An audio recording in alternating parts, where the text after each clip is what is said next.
Demetri Downing here, back at Benzinga in Miami, indoors where it's not raining, hanging out with an amazing group of individuals.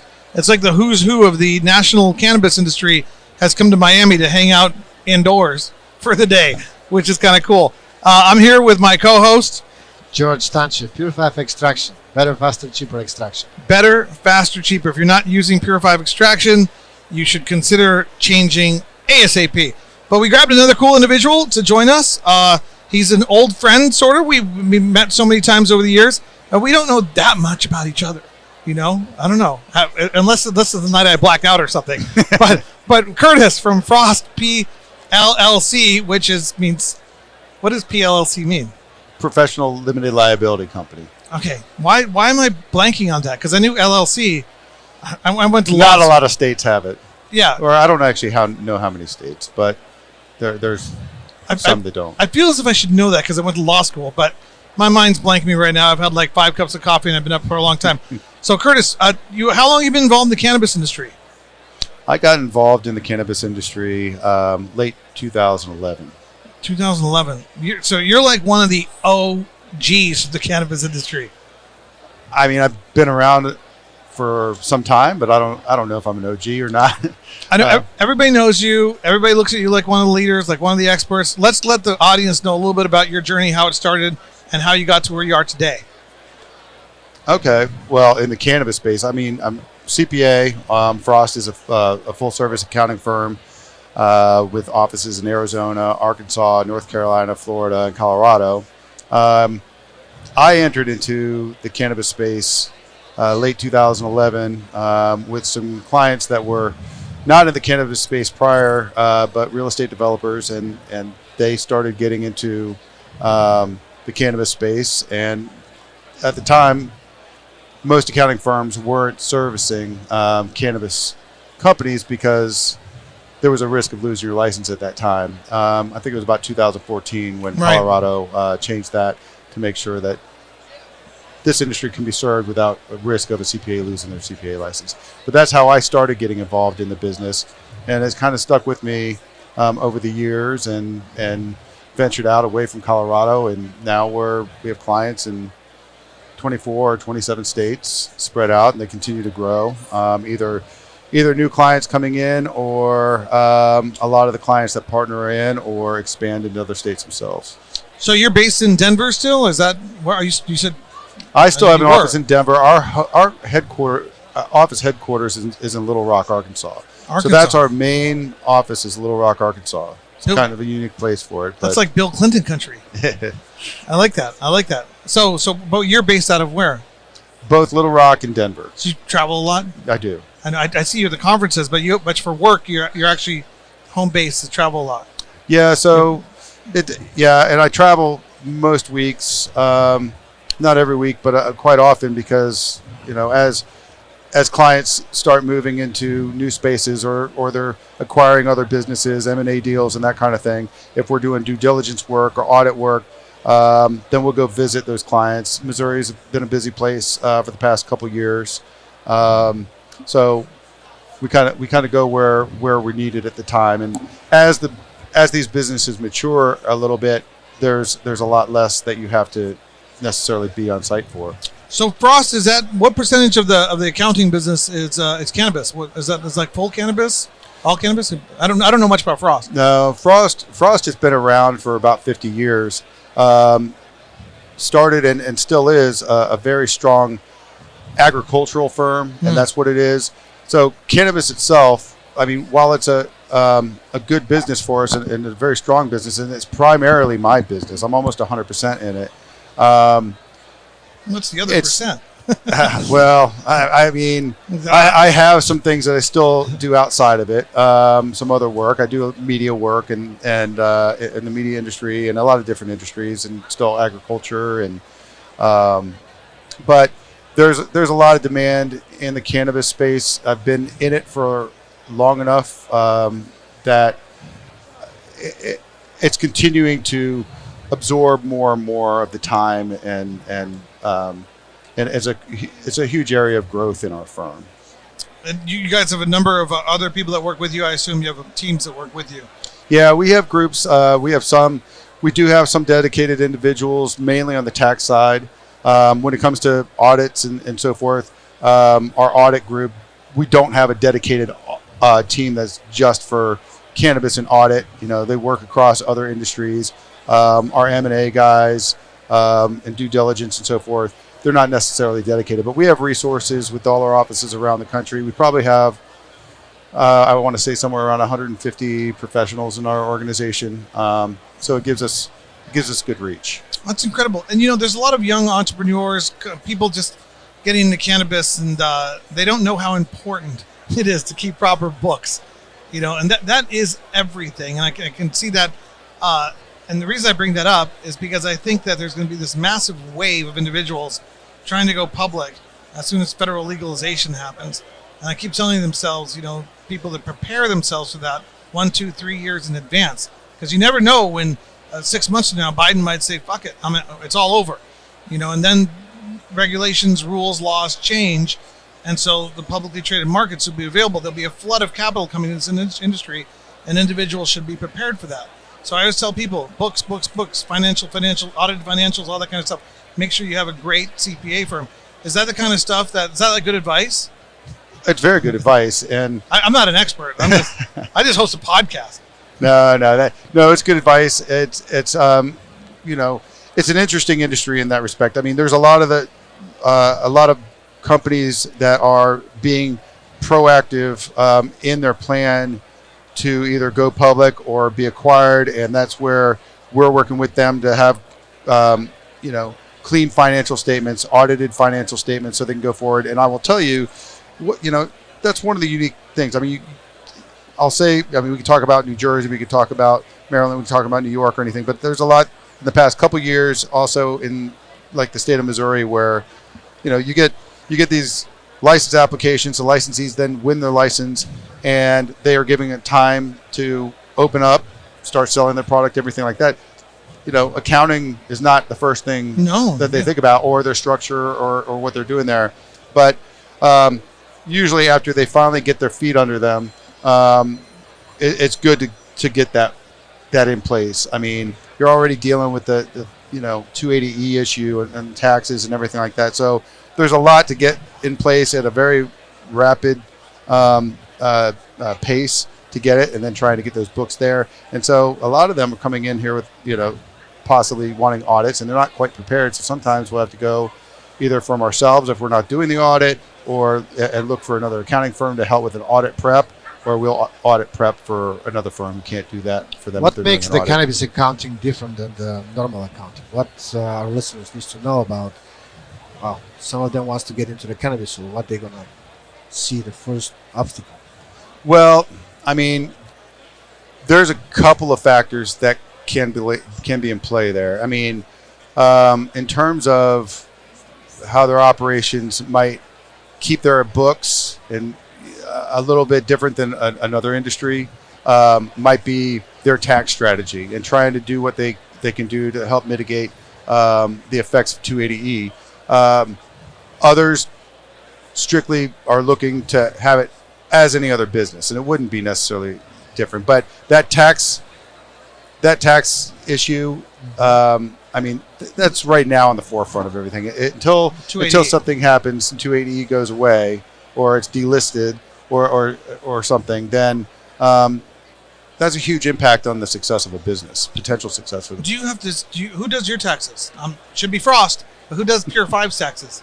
I will have a general accountant that does all the taxes together. Yeah. So I'm not directly involved in the plant touching side. So 280E doesn't impact you? It doesn't impact. And maybe real quickly you can mention what 280E means, like the biggest impact that it has. And it's just plant touching businesses, of course.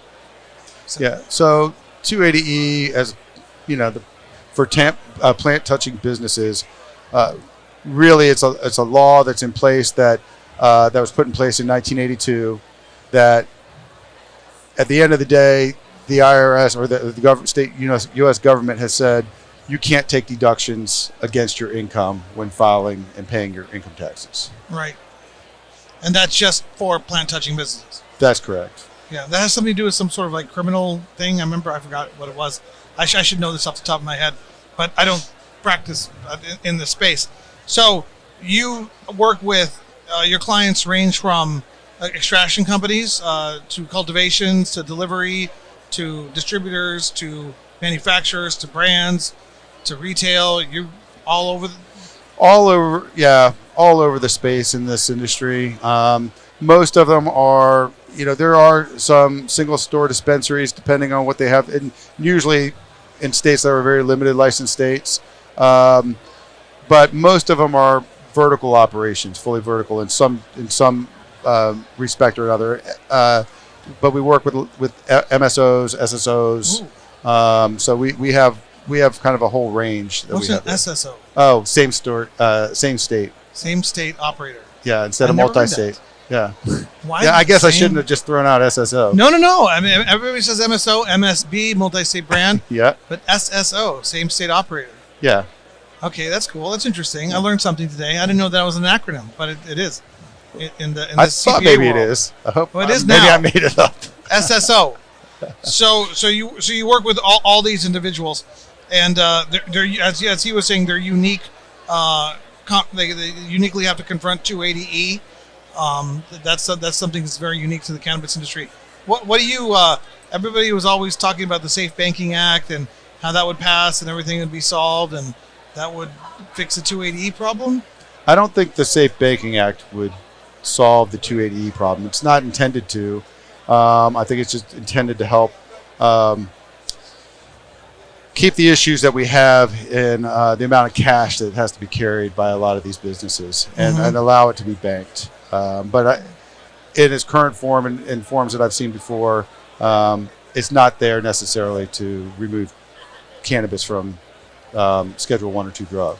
So just weird high-level conspiracy level thought, just to get your opinion on this.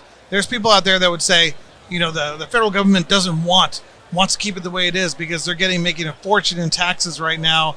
And if we change it, people will start to deduct stuff and they'll make less taxes and they're secretly conspiring behind the scenes to make sure, what do you think of all that kind of like talk? I mean, does it make sense or, do you think the government, the IRS, and you deal with IRS individuals, they're saying, our bosses need to fix this. I mean, I don't know what that's like, that world. I mean, I think certainly there's part of it that could have a fiscal impact if they removed 280E or removed marijuana from a Schedule 1 drug. But, there's probably outside the government, institutions that benefit from where it is too right now. But we don't know where the government's going to take it if they do deschedule the drug or keep 280E away from it. They might impose another tax to cover that too. Right. I mean, there might be a transaction tax on the federal side to help mitigate that. I don't know if they've done any fiscal impact studies, but I would think that they'd be looking at it. Are you guys? Do you guys? I imagine you probably keep track of this stuff at a certain level, to watch what might happen, and that's a very important nuance. I think there'll be a lot of congressmen and senators, as members of the industry, cry out like saying, "Hey, we need to get rid of 280E so that we can deduct our expenses and all that kind of stuff." But then the Congress, I don't know how this actually works, might say, well, they're used to paying such high taxes. We can impose a 5, 10, 15% tax anyways. They're not going to know the difference because they're already paying that. You see what I'm saying? I don't know any lobbyists or senators or congressmen who are like actively involved in having this kind of discussions. And I don't think anyone is. I don't know, Yeah, I'm not aware of it either. Right. But you see what I'm saying? Like some senators sitting up there saying, well, I heard that the 280 is costing them a lot of money so they can't make any money and it's all going to us and the IRS. So let's just legalize and create a tax at 15% and we'll get that. And they're used to operating that way anyways. So write up a bill, And I imagine that some of the elected officials might be thinking that, but then others will talk about how the, too much tax will just keep the illicit market, a strong market. You make it, you tax it. We already have a huge illicit market, so if you have the taxes there, and I know that's discussed pretty much, pretty often, then that can have an impact on what legal sales So what are you looking for here at Benzinga? I know a lot of your friends are here. I see people coming up and talking to you and saying, hey, high five, thanks for doing my taxes last year. I mean, thanks for being my CPA. But what do you find out at a conference like Benzinga? Benzinga, I enjoy coming here. It's true. I do get to see a lot of clients that I don't get to see on a regular basis and catch up with them on a social basis. But then seeing all the other businesses and services that are around and the ones that are new, those have been around for a while, where they've evolved. I mean, the industry is continuing to evolve, and seeing what happens. And Benzinga, this capital conference, is mainly about capital. And that's ever changing. And, where things were last year as opposed to this year, things have tightened up quite a bit. But you build these relationships here. I think that's a big part of it. You find other people that you like to work with and hopefully want to work with you. It's getting back, especially after coming out of COVID or the pandemic. It's nice to get back with people face to face. I skipped COVID. They got me for a month, April 2020, but I was part of that crowd in Arizona with that was the Mountainside Fitness guys who were like, "Why are you shutting down our gyms and our yoga studios? Why? What are you doing here?" We were very rebellious in Arizona. What state were you in? At that time, mostly, I was in Little Rock, Arkansas most of the time. So we, it wasn't so bad. I mean, there was there was no major rebelliousness going on there, but it wasn't as highly restricted. But we didn't have the same circumstances, I feel, as some of these mostly more densely populated, areas. But Phoenix is pretty densely populated too. But I will say, when I go there during the pandemic, it was quiet. Yeah. Well, again, actually, traffic really did decrease a lot. But that's, I don't know. After 10 years prosecuting, 10 years in the cannabis industry, 1 year of COVID policy, I have learned that we're better off not trusting the government and erring on the side of individualism and freedom and choice and the free market, that kind of stuff. I don't know. I've just seen too much manipulation, too much bullshit. And I don't know. That's just me. I'm a libertarian like that. Sorry, I don't mean to digress. So obviously, except for the obvious, and this is what so somebody just starts a dispensary in New Jersey license, New York license. They go, hey Frost, I'm gonna call Curtis because that guy has worked with 50 other dispensaries and he's gonna be able to not navigate the little nuances. It's better than going to my accountant that was doing my business over here. I should go over there to him. Is that an obvious truth? I really don't know. But when choosing your accountant, you can share all those nuances that are happening with the manufacturing, the cultivation, and all those little ideas that have come up over the years, last 10 years of knowledge that you've acquired, and share that with new clients. Is that true? That is true. Yeah. I mean, that's true. And I mean, quite honestly, there's a lot of business people in this space that then enter into this space from elsewhere, and they have other businesses as well. So they'll have accountants that still manage their other businesses, but the accountants themselves say, hey, there's a lot in here. There's some nuances in here that I'm just not comfortable with. Right. And they might recommend going somewhere else. Some other accountants might end up, trying to do some themselves, but I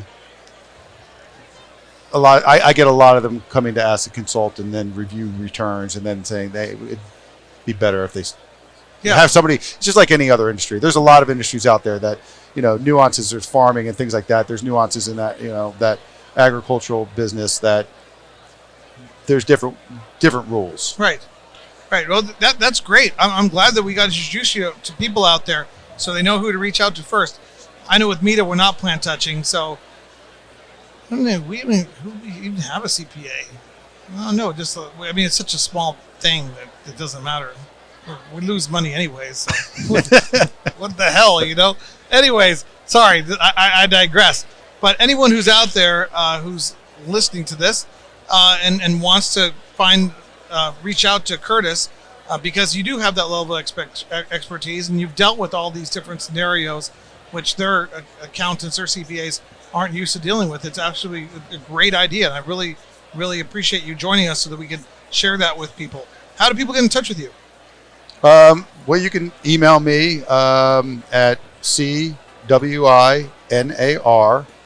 at frostpllc.com. So it's FROSTPLLC.com. That's usually the best way, or call. Just call our, probably the best is to call our Little Rock office. I don't know the number offhand, but you can look us up, and somebody from that office will find a way to get in touch with me. Excellent. Well, we appreciate your expertise. And any closing thoughts, George? Well, my accounting knowledge is very high level. I don't have in-depth understanding. That's why experts like Frost, I know why they are in Phoenix. I've contacted them before. So experts like Frost are here to help. That's excellent. Well, that's wonderful that you contacted them before. Okay, excellent. So this has been another episode of Media Unshackled, and thank you, Curtis, for joining us, and thank you, Frost, for letting you come to this conference and share your knowledge, probably in all kinds of little interactions here or there. People are like getting all kinds of free information, right? It's a good place to get information. And hopefully you guys are getting some clients too. So, thank you for joining us. Thank you, Dimitri. Appreciate it. Appreciate you. Thank you. Thank you.